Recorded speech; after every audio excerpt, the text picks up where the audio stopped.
Саламатсыздар, урматтуу төрайым Чолпоналыевна, урматтуу кесиптештер.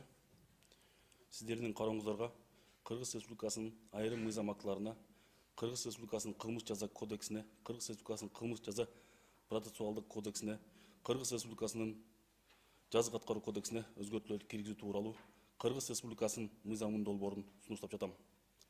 Өзүңүздөргө белгилүү болгондой, жаш өспүрүмдөргө жана жашы жете элек балдарга карата зомбулук маселеси резонанс жаратууда.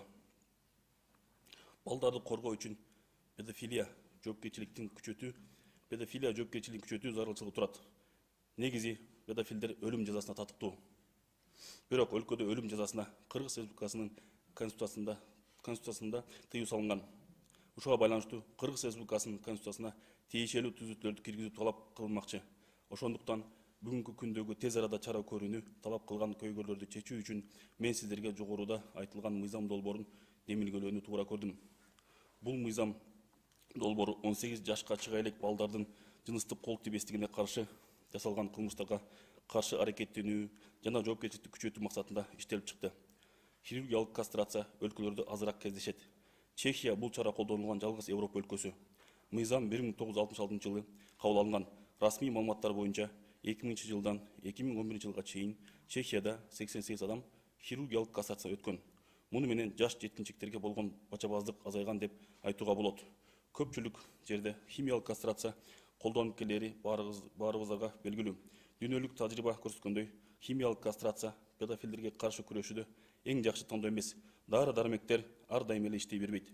Андыктан жашы жете электердин жыныстык кол тийбестигине каршы кылмыш жасаган адамдар үчүн хирургиялык кастрация колдонуу керек. Хирургиялык кастрация хирургиялык жол менен репродуктивдик органды алып салуу.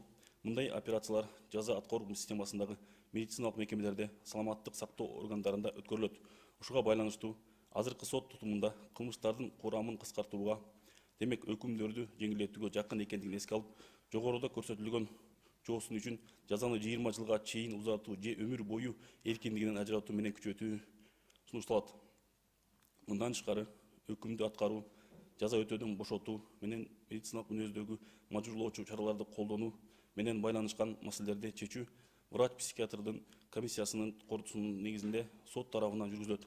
Мыйзам долбоорун кабыл алууда гендердик, экологиялык, экономикалык жана коррупциялык кесиптерге алып келбейт. Колдоп берип коюңуздарды суранам.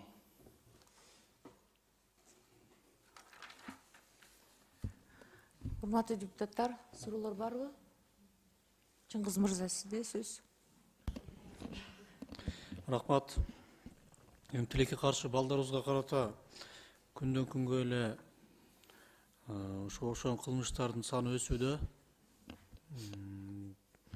2021 жылы, 2022 жылы мындай кылмыштар канчасы катталды, канчасы кыскарды, канчасы боюнча өкүм чыкты, ким жооп берет мага бул боюнча?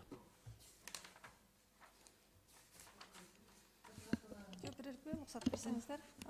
Башкы прокурордун орун басары Үмүткан Нургазиевна. Менде 18 жылдан бери бар. Эгер зордуктоо гана кылмыштын айтсак, ал кылмыштардын түрлөрү бар.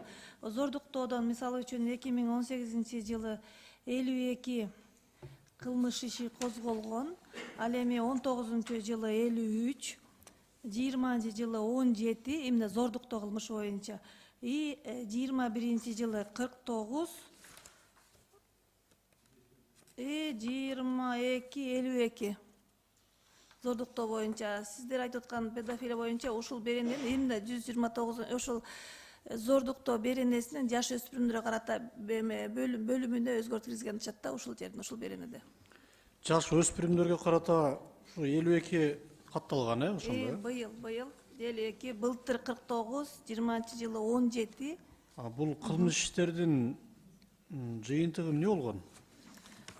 Быйылкы иштерге токтолсок, мына эгерде зордуктоого 52 иш катталса, бир фактысы жанагы жабырлануучу менен элдешкенине байланыштуу кыскарган. Андан кийинкиси 3 кылмыш азыркы учурда токтолуп турат. Ал кылмышты жасаган адамдын аныкталбагандыгы фактысы боюнча. Андан кийин сотко кеткен 34-ü, өндүрүштө калган азыркы иште 9-у тергелип жатат. Саламатсыздарбы, урматтуу депутаттар, урматтуу төрага Нурланбек Тургунбекович, урматтуу өкмөттүн өкүлү Алмаз Акмажанович, урматтуу депутаттар, бүгүнкү күндө бензиндин дүң баасы түштү. Кечөө бензин ташыган, дүң баада бензин ташыган компаниялар менен сүйлөштүм. Алар АИ 92 маркасындагы бензин 45 сомдон экен. АИ 95 49 сомдон экен. Азыр мына биздин заправкаларда 58 сомдон 62-65 сомго чейин сатылып жатат. Ушу монополия каршы кызматы чакырып, урматтуу төрага, алар каякты карап отурушат. Бунда эч качан болгон эмес. Бензинге, мен де бензин менен иштегем. Biz 2 сом 3 сомдон кошчубуз. Азыр мынакей 18-20 сомдон кошчубуз. Уят деген болуш керек да.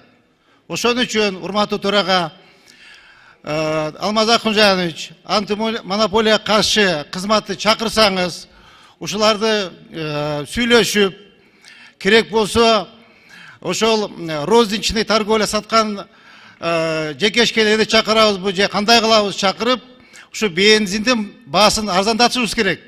Жок дегенде АИ 92 47 сом 50 сом болуш керек. АИ 95 53-55 сом болуш керек. Элге бираз болсо дагы жеңилдик болот. Азыр мынакей бираз Кудайга шүгүр эми светибиз тарыш болуп турат, көмүрүбүз бар. Ушу бензин бир топ арзандап калса, бир жок дегенде 10 сомго элге бир топ жеңилчилик болот эле.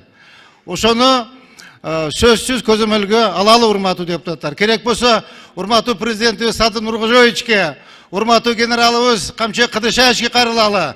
Эгер биздин депутаттардан колдон келбесе, өкмөттүн колдон келбесе, анда президентибиз менен урматтуу генералыбыз Камчы Кыдышаевичке кайрылалы.